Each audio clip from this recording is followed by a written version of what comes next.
Hello and welcome to the 2019 college football season. We are already heading into week 2. Week 1's past. I'm John. I'm Josh. And let's talk about what happened during week 1. Now, first of all, week 1's not quite over yet. Notre Dame plays Louisville tonight. And we're thinking that Louisville really is not going to be able to win that one. Yeah, it's at Louisville, which might have a play in the factor. But Louisville hasn't been a great team in the past couple of years. Ever since entering the ACC, have gone downhill. This should be a easy win for Notre Dame. Well, let's talk about some of the key games that we've seen in week 1 and some of the things that have happened. It's been a very interesting. So I think the first and probably the biggest game of the day. Yeah. Was Auburn versus Oregon in Dallas, Texas. Yeah. Woo! Did that game live up to the hype? It was a fight down to the end. And wow, Auburn really took a chance. Gus Malzahn and this new quarterback of theirs, Bo Nix, allowing him with only 14 seconds on the clock. Right, instead of going instead of setting up for a field goal, they went for it. They went for the touchdown pass, and I would like to this note, gamble worked. Like, everyone's freaking out about Bo Nix, but all in all, the kid did not do too great. No, not. And the final throw was underthrown, and he got lucky with the receiver catching the ball. Well, and I think that a few of his throws were underthrown throughout the game, and which is that's very typical for a freshman starting there. But overall, I mean, wow. Yeah, just what a dream for him. You can find pictures of him as a kid with when Cam Newton was winning and him freaking out as a middle school. I don't know how old he was at that point, but wow. Yeah, 27-21, absolute dream. So Justin Herbert, you tried. Yeah, Herbert was pretty much devastated. You could just see the look in his eyes at the end of that game. All right, let's go on to some of the Mountain West action. We had Arizona. They were 38 versus Hawaii, who was 45. So Hawaii pulled that thing off. This. Yeah. This was a week 0 game. It was. It's like 4 interceptions. It was just a crazy game. Hawaii somehow squeaked by them. And the fact that they were tied up in the third, after the third quarter. So, and Hawaii did pull that one out. What else happened in the Mountain West? Purdue versus Nevada. And this one was crazy because I'm pretty sure it was like a 50-yard field goal at the end of the game or something ridiculously long. Nevada wins. They give their kicker a scholarship. Yeah. It's just like the dream, Group of 5 versus Power 5 story. And then lastly, don't know how this happened. SEC struggled in the first week, but Missouri fell to Wyoming, 37-31. Missouri started off with going out in front, but no, they didn't. They weren't able to hold on to that. Me and the rest of the world were shocked. Yeah. Yes. Yeah. Okay, and then Clemson had its debut coming out against Georgia Tech, and we all expected Clemson to win this thing.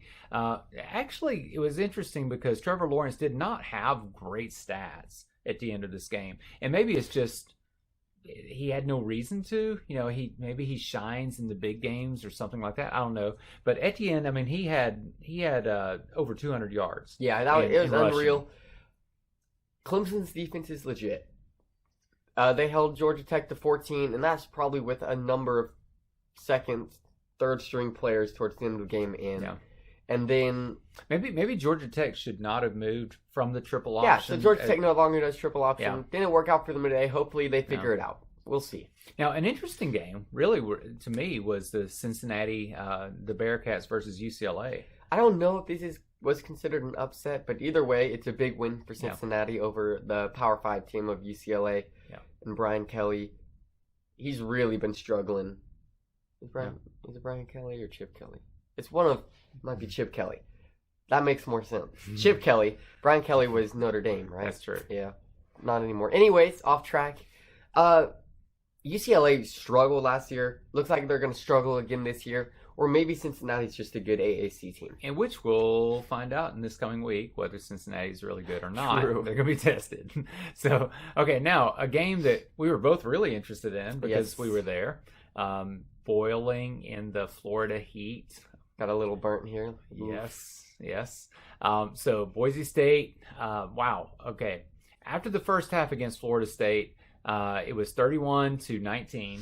Right. And Boise State, I felt like in that first half did really good to make it 19. Oh, absolutely. So it was all field goals and 1 touchdown for Boise. Boise State did a great job driving the ball. Their runs were really good. Even the throws were good with this time of freshman possession quarterback. was good. It was but they allowed so many big plays. They did on defense, and the quarterback kept getting hit on offense. Exactly. Until the second half. Yeah, second half was a completely different half.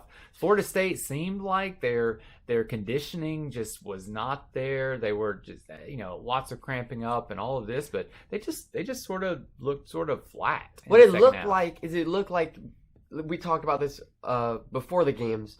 Boise State's smaller. Yeah. They don't have the 5-star recruits like Florida State.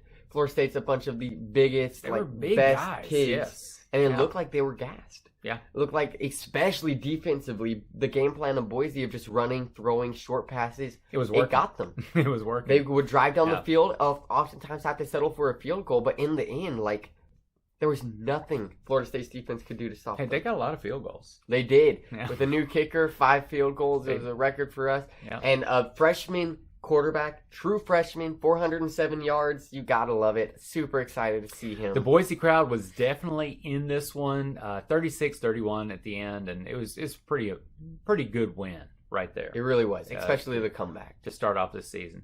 Okay, so then just want to mention this one. Ole Miss gets beat by Memphis. There were warnings. I'd heard people saying, "Be careful for Memphis. Don't overlook them." And at the halftime, Memphis was up 13-0. This is just continuing the collapse of the SEC of week 1. Yeah, but man, SEC struggled in the first week for sure. Ole Miss, what are you doing? Yeah, but it's to Memphis. It gets worse. We're going to be talking about even more of a collapse later. But yes, that was a big one. And 15-10 was the final score of that one. Then we have the Battle of the Carolinas. This was a fun one as well. Yep. It's a rivalry game, and North Carolina at least they're a Power 5 team. Yeah, and North Carolina, I mean, they have traditionally, in the past years, they've at least been doing well.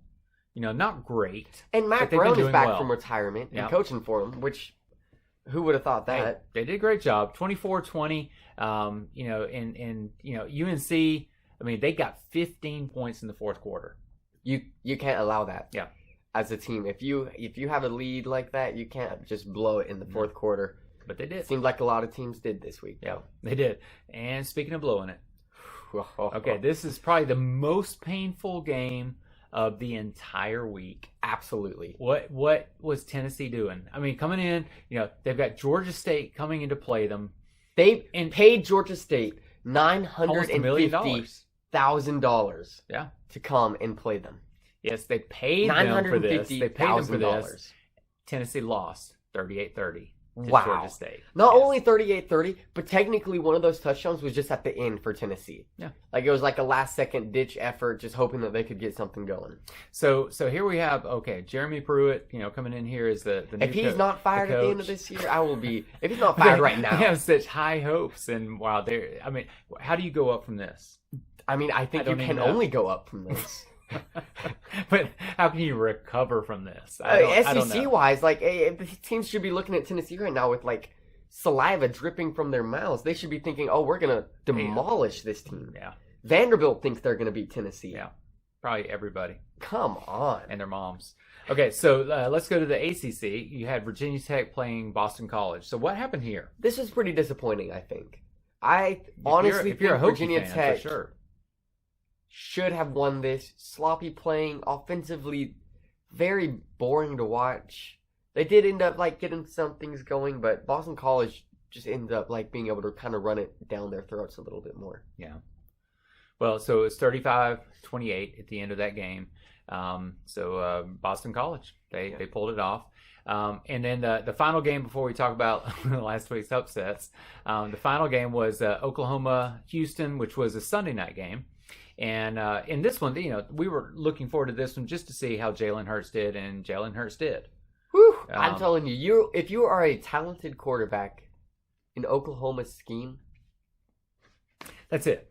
That's all it takes. Again, Jalen's living the life. Oklahoma's defense they played a little better than they played in the past. It was against Houston. Yeah, it was against Houston. That's the thing. I mean, what are they going to do when they actually face some tougher teams? And Houston still scored 31 points on this defense. Yep. But Jalen Hurts, 332 yards in the air, 3 touchdowns in that, 176 yards running. He never ran at Alabama. And 3 touchdowns for himself. So clearly their scheme here is to use his athleticism.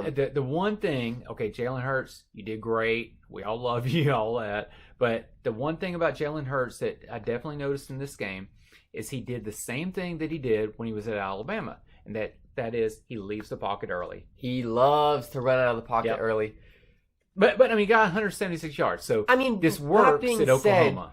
Yeah, I was about to say, but that being said, when you go against a defensive line that can actually have the speed and bring the pressure, that might not work as well. It might. We'll see. Yeah.